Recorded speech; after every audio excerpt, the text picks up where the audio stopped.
Okay, sorry, I put this one in Chinese, but it's fine. I can explain a little bit to you about my journey. Okay, and also something about how to be the key values if you want to be running a social enterprise. So I was a outreaching social worker. One of my client, okay, told me I'm going to have a gang fight tomorrow morning. So we'll go to Mongkok and then have a big fight.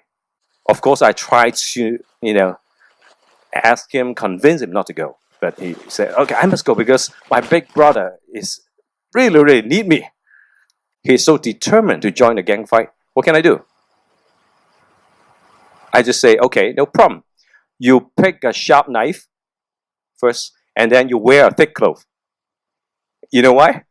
Okay, if somebody chopped you, okay, better protection. And then if you chop somebody, chop and leave, run faster. All I can do is like this. In the morning, I called him. He said, oh, very tired, I'm at home. So I asked, why are you staying at home?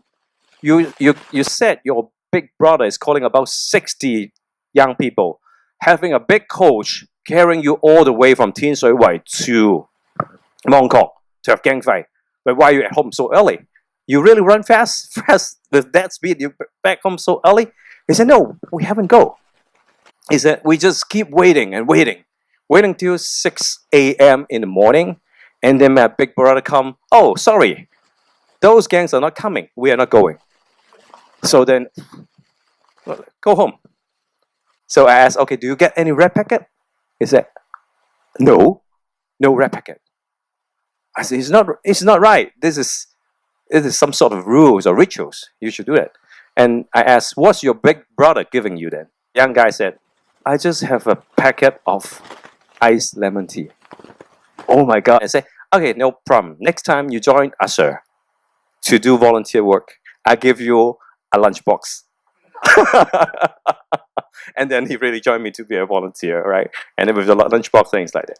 Why I'm telling you all these stories, okay, these are funny, really impressive stories to me, changing my life. Because I see young people, they are really pure, simple, okay? And they have a lot of energy. So I see another magnificent view is a young guy riding a bicycle. He is holding an umbrella in a rainy day, and then holding about 12 or even more lunch boxes, riding an old bicycle. But the young guy is cutting line like this. This is a train. And then whoosh. He's running so fast that he's run across. And when I sing this scene, I'm with another social work colleague, and wow, my colleague said, sir, we need to do something. I said, yes, we need to do something. My colleague said, we should do road safety courses for young people. Oh, wow, I said, it's boring. And then what I'm thinking is, oh, they're so good at bicycle. Can we do something based on their skills or based on their strength? And then that's why I actually found, before DiD, before Dialogue in the Dark, okay, I found the bicycle ecotourism. Why these stories relate with social enterprise or social entrepreneur? Because everything starts with your life journey. My life journey starts with young people, social work, therapeutic work, but all these can be structured into a kind of enterprise. And this is why I train the young people to be tour guide in Yunnan area.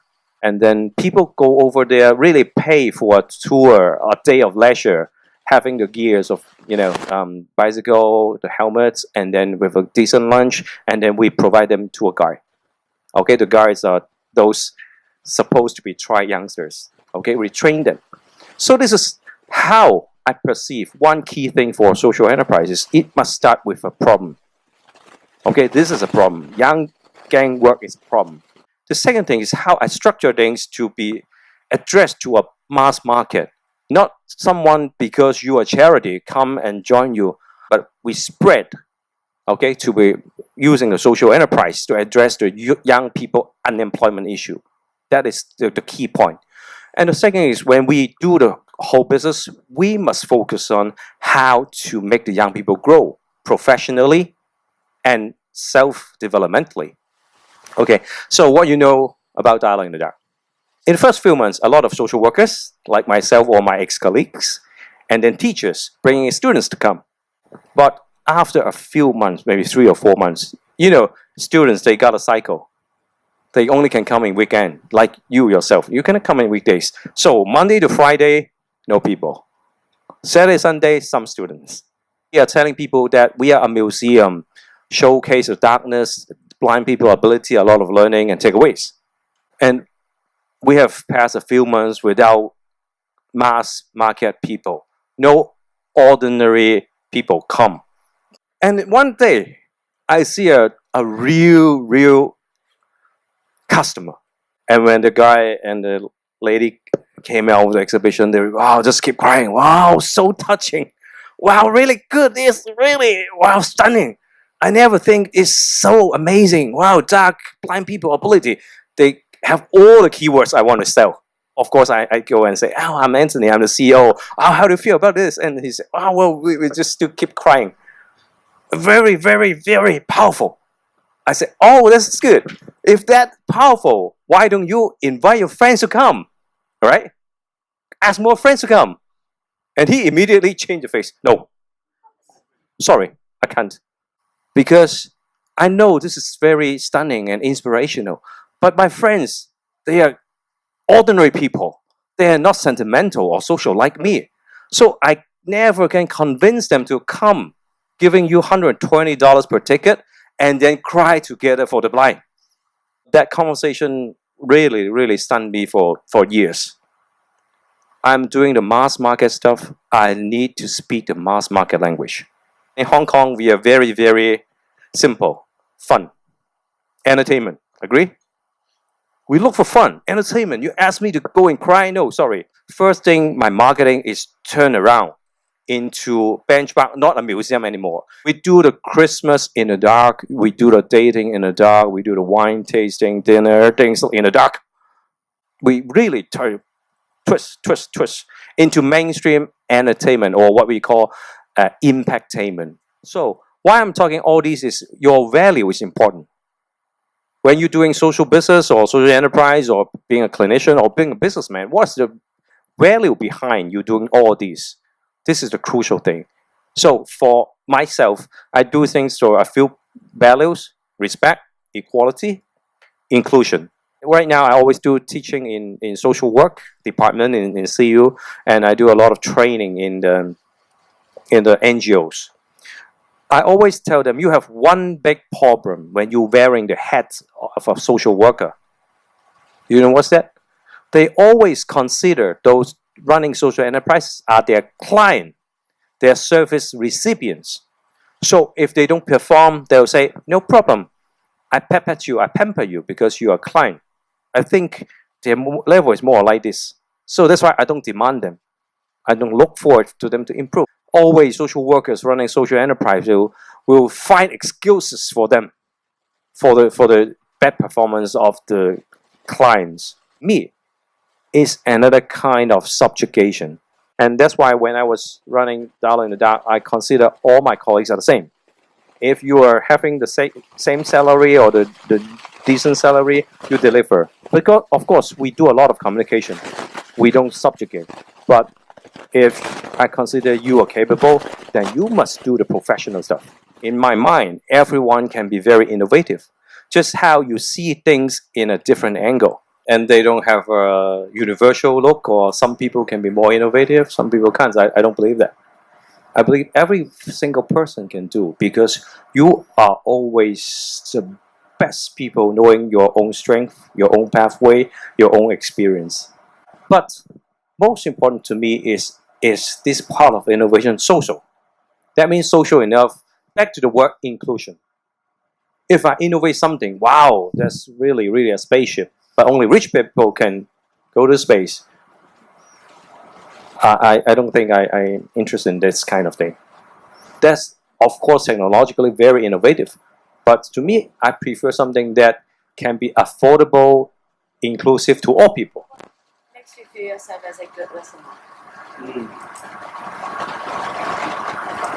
Very professional question. He's trained to do that, so it's a little. Yeah. And this is also I learned from my therapeutic work is the few words is what I call is a not knowing position. When you really want to know people, never take things for granted. No assumption. Okay, no assumption. In Hong Kong, when you are treating bipolar by psychiatrists, they always have to take medicine, take drugs, right? And then I ask, okay, that's this gentleman. No, so why, or what you feel when taking drugs, or why you refuse? So he asked me, have you ever tasted a battery in your mouth? I said no. He said it's simple. If you want to know how this small pill tastes, you put a battery in your mouth, and then the battery feeling lasts for 24 hours. So it's not actually a problem of themselves. To me, the pill is the problem. If I want to improve drug compliance, first of all, can I have other choice of medicine? So this is how we never assume because he's naughty, he's anything, or he's really sick, he doesn't want to eat the drugs. No, the exact story is the taste of that pill. So this is how I always want to say, after all these stories, no matter which life path you are, because we must for sure have different life paths. So that's why I started with social work, therapy, things like that. And then you grow with your values. And then with your values, you will try to do something that you want to do, or say helping the society, doing something social. So you come up with your values and then some direction of your social plan. And then after the direction, you'll find your executional plan. Just put it in an enterprise or what kind of things. But never forget your values. If you're doing social enterprise, I highly recommend you must be excellent and beyond excellent to your colleagues and partners. Because we are not doing something simply for making money. We are doing something to preach the mission. So this is a bit of good or bad for preaching a mission, easy to market, but always treat people well in the process of doing a social enterprise or social mission.